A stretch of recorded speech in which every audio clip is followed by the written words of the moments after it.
Wrestling fans, now you too can look as cool as Monty and the Pharaoh by wearing the official Monty and the Pharaoh sunglasses at night for $8.99 each. That's only $8.99 each. Now available at montyandthepharaoh.com.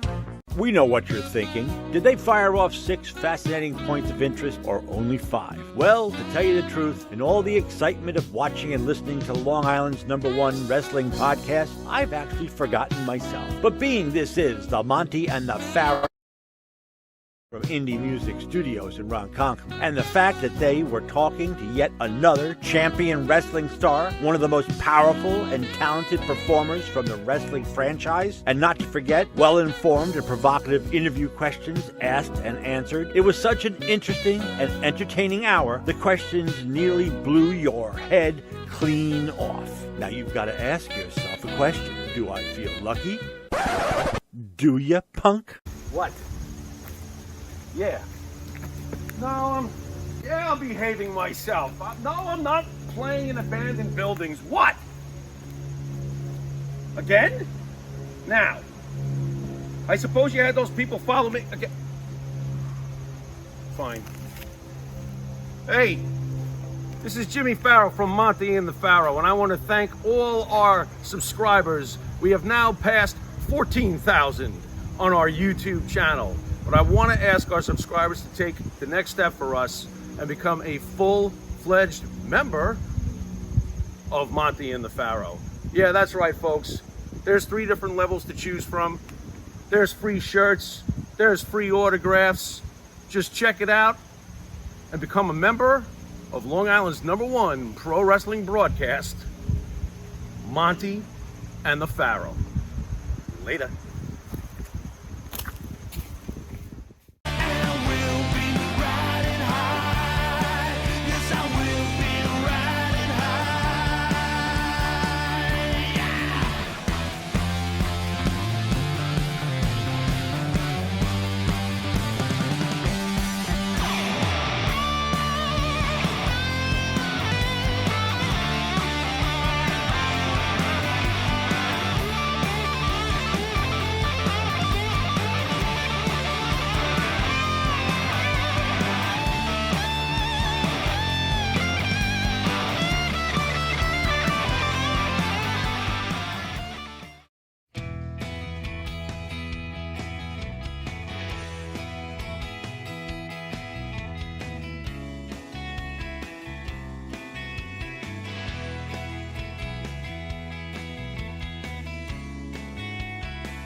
Finest hour, good times surely will come.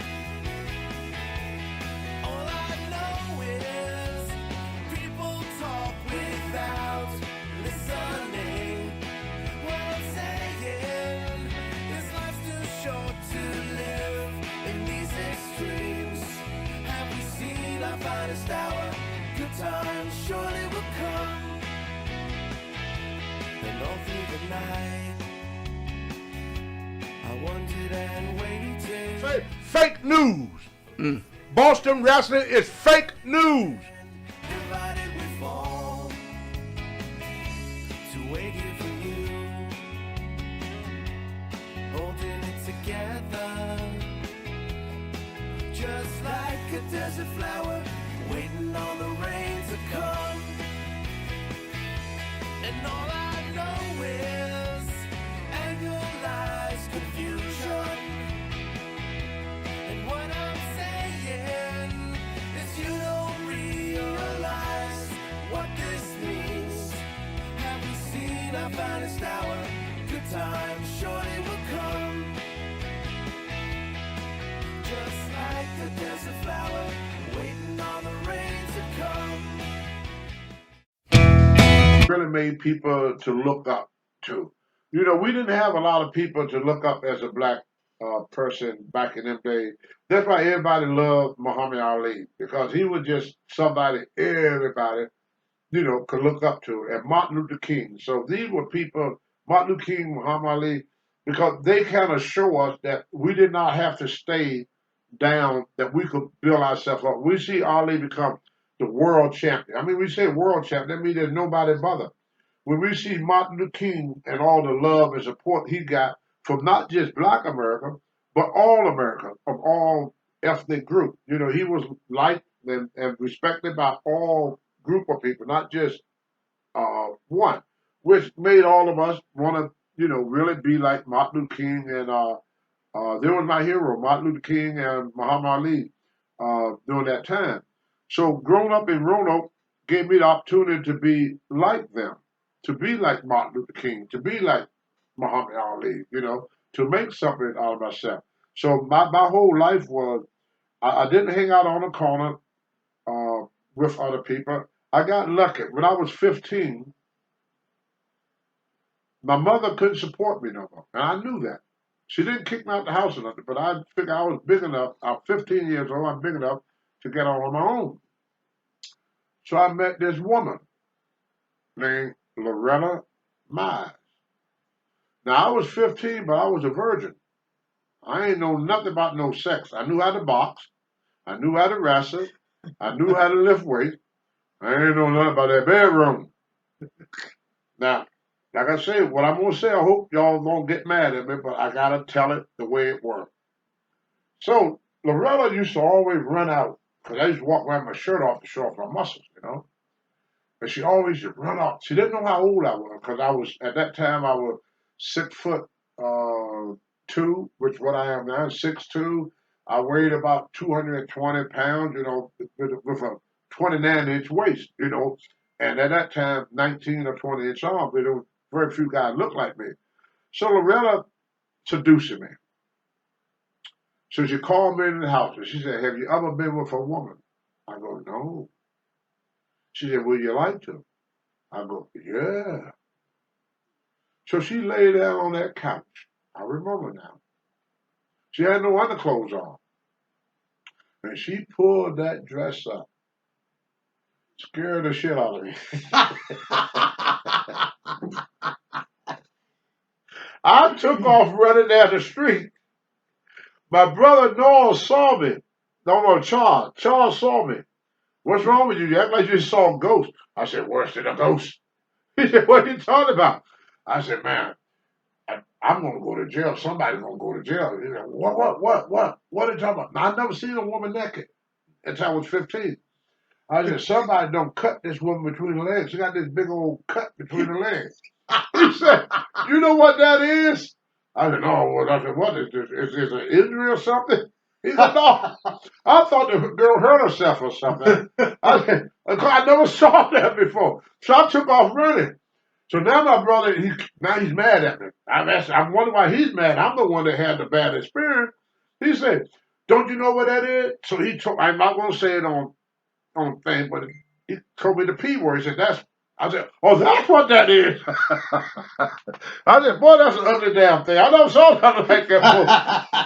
He said, "But it feel real good, Tony." I said, "Well, as long as I don't have to look at it no more, I don't want to look at that no more." So I said, "I'm sweating and everything. I'm scared to go back to her house, So he said, "Look, if you don't go back, everybody gonna think you gay because she gonna tell everybody you ran away. You don't run away from the P. You get that P. You get that P, man." Said, "Man, you don't want to be no punk. You don't be no punk. Go back and get that P, man, before you tell everybody you ran away."